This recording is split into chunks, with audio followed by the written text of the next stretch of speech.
ناقدین کے سوالات کا بائبل کی روشنی میں جواب۔ سوال نمبر 1، کیا یہ واقعہ علم نجوم کو کسی حد تک جائز قرار دیتا ہے؟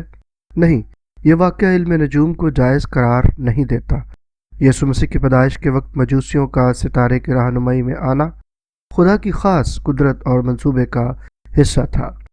مجوسی غالباً فارس یا بابل کے علاقے سے تھے اور علم فلکیات یا ستاروں کی حرکات کے ماہر تھے، لیکن یہاں اہم بات یہ ہے کہ وہ خدا کی مداخلت کے ذریعے یسوع کی پیدائش کی خبر سے آگاہ ہوئے، نہ کہ علم نجوم کی مدد سے۔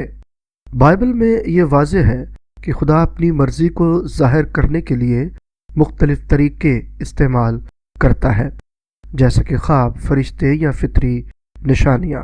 حوالہ: آسمان خدا کا جلال ظاہر کرتا ہے اور فلک اس کے ہاتھوں کی کاریگری دکھاتا ہے۔ زبور 19 کی یہ پہلی آیت۔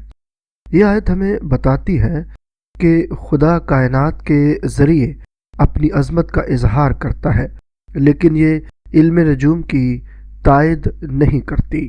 سوال نمبر 2، اگر خدا نے اس ستارے کو دکھایا تو کیا یہ علم نجوم کی تائید نہیں ہے؟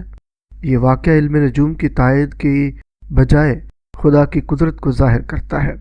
ستارے کو دیکھ کر مجوسیوں نے سمجھا کہ ایک عظیم بادشاہ پیدا ہوا ہے، لیکن وہ ستارے کی تشریح اپنے علم کی بنیاد پر نہیں بلکہ خدا کے منصوبے کے تحت کر رہے تھے۔ خدا نے اس ستارے کو ایک نشانی کے طور پر استعمال کیا تاکہ مجوسی یسوع مسیح کی عبادت کے لیے آئیں۔ بائبل کے دوسرے واقعات میں بھی خدا نے فطرت کو استعمال کیا، جیسا کہ بنی اسرائیل کو دن میں بادل کے ستون اور رات میں آگ کے ستون سے رہنمائی دینا۔ خروج 13واں باب 21 تا 22 آیات۔ فلک اور قدرتی نشانیاں خدا کی مرضی کو ظاہر کرنے کا ذریعہ ہیں، لیکن اس کا مطلب یہ نہیں کہ انسان ان کی عبادت یا تشریح کے ذریعے خدا کی مرضی جان سکے۔ نتیجہ: یہ ستارہ خدا کا ایک خاص نشان تھا جو مجوسیوں کو یسوع تک پہنچانے کے لیے استعمال ہوا۔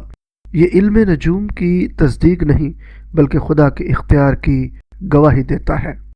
سوال نمبر 3، بائبل کی ان آیات کا کیا مطلب ہے جو علم نجوم کی مخالفت کرتی ہیں؟ بائبل میں علم نجوم اور جادوگری کو سختی سے منع کیا گیا ہے، کیونکہ یہ انسان کو خدا کی طرف سے ہٹا کر جھوٹی چیزوں پر انحصار کرنے کی طرف لے جاتا ہے۔ علم نجوم کی مخالفت میں بائبل کی آیات: یسایہ نبی کا صحیفہ اس کا 47واں باب 13ویں آیت سے 14ویں آیات۔ اب تو اپنے آسمان دیکھنے والوں اور ستارے گننے والوں اور ان سے جو ہر مہینے کی باتیں بتاتے ہو مدد مانگ کہ وہ تجھ کو ان باتوں سے بچائیں جو تجھ پر آئیں گی۔ دیکھ، وہ پھوسے کی مانند ہوں گے، آگ ان کو جلا دے گی۔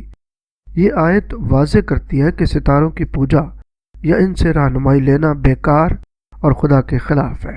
استثنا 18واں باب 10 تا 12ویں آیات۔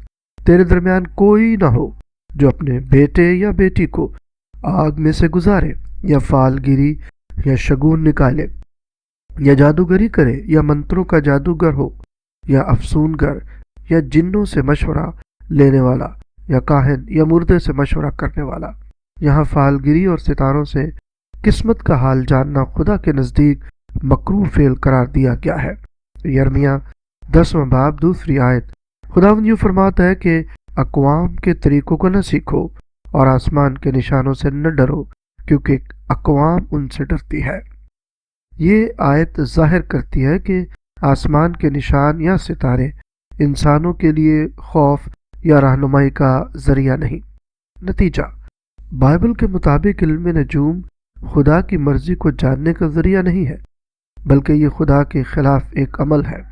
یسوع مسیح کی پیدائش کے وقت ستارے کا واقعہ ایک خاص اور منفرد واقعہ تھا جسے علم نجوم کی حمایت کے طور پر نہیں دیکھا جانا چاہیے۔ خلاصہ: یسوع کی پیدائش پر ستارے کی رہنمائی خدا کی خاص قدرت کا اظہار تھا، نہ کہ علم نجوم کی تائید۔ مجوسی خدا کے منصوبے کا حصہ تھے اور ستارے کو ایک نشانی کے طور پر استعمال کیا گیا، نہ کہ ان کے علم نجوم کی بنیاد پر۔ بائبل علم نجوم کو سختی سے منع کرتی ہے اور خدا کی رہنمائی کو صرف اپنے کلام اور روح القدس کے ذریعے سمجھنے کی تلقین کرتی ہے۔ اگر آپ کو مزید وضاحت یا حوالہ جات درکار ہوں تو برائے کرم بتائیے۔